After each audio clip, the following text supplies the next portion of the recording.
Well, what a tremendous blessing it is to be able to join with you today in studying God's Word. We're continuing to immerse ourselves into the book of Esther in this series entitled, For Such a Time as This. Today, as we read our text, which comes from Esther 3, 1 through 4, we're going to be considering this topic of our covenant-keeping God. Join me in reading the text. After all this took place, King Ahasuerus honored Haman, son of Hammedatha the Agagite.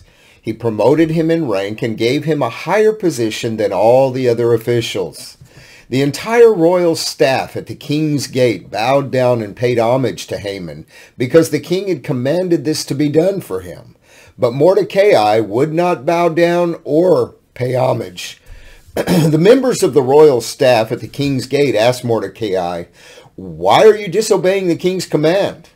When they had warned him day after day, and he still would not listen to them, they told Haman to see if Mordecai's actions would be tolerated, since he had told them he was a Jew. Now, perhaps you've noticed that there's not really been any mention, direct mention anyhow, of the name of God in the book of Esther. Maybe you're wondering, what can we possibly learn from such a book that fails to mention God? How did this book even get into the Bible? Well, I want to assure you that although God is not mentioned by name, he is very present in what is taking place every step of the way. Through his interactions, we're able to discern a great deal of information about his character. One characteristic that stands out throughout the book is God's intention and ability to keep his promises, his covenants, to maintain those. As we enter into chapter 3, we find ourselves being introduced to a new character, a man named Haman, who is revealed to us as an Agagite. Now, as the story continues to unfold, Haman's role is going to intensify as he begins to stand out as kind of an antagonist. But what we know about him at this juncture is that King Ahasuerus has promoted him in rank and has given him a higher position than all the other officials. If you've been following along with these studies, you will remember we left off the last segment kind of wondering when Mordecai was going to get his reward, receive some kind of reward from the king for revealing the plot of the king's officials to assassinate the king. But it's growingly apparent at this juncture that that particular event has somehow gone unnoticed, and there has been no reward made to Mordecai. As we move in today's text, it's important to understand the layout of Hebrew narratives as this book was originally written in. In Hebrew narratives, the initial trait or traits that are used to describe a character will foreshadow that character's function in the story. As an example, back in chapter 2, verses 5 through 7, we read about Esther's beauty and how it was brought to everyone's attention. And this is kind of an example of what we're talking about. And so, as we enter chapter 3, we find ourselves confronted by this same process. We're introduced to this man, Haman, and we learn first that he is an Agagite. Now, perhaps that means nothing to us, but it remains a fact that is very important to understand as we move forward. Agag was the king of the Amalekites at the time of Saul, King Saul, as you can read about in 1 Samuel chapter 15. Now, for centuries, the Agagites had been violent enemies of the Jewish people.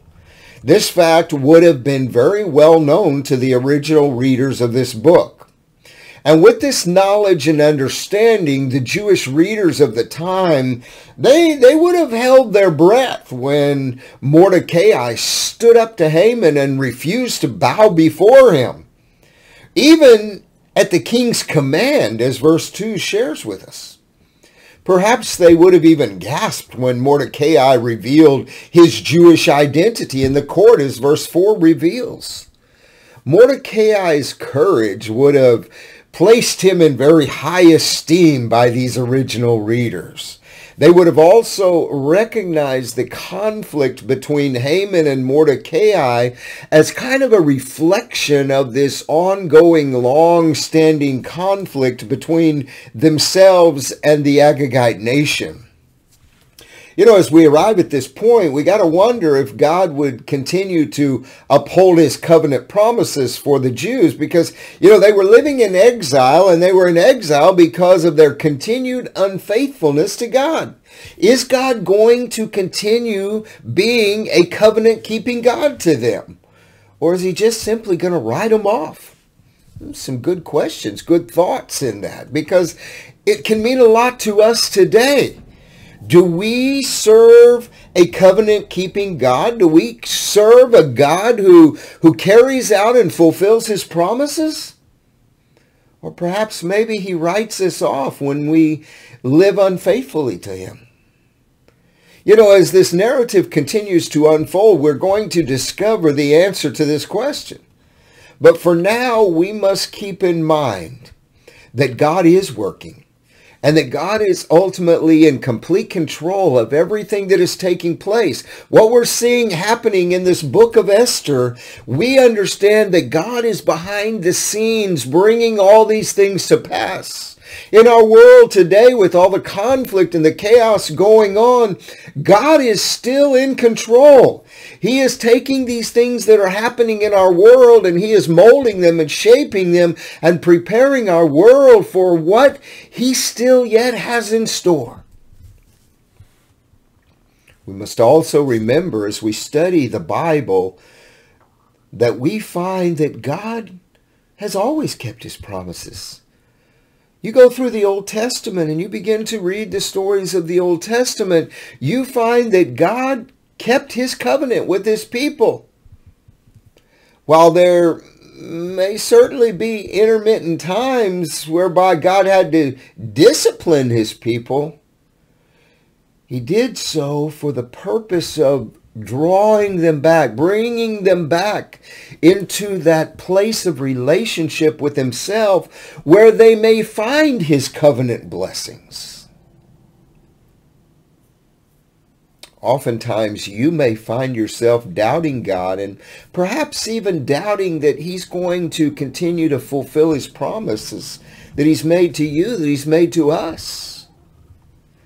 Fact is today, and I want to assure you, God will fulfill all that he has promised.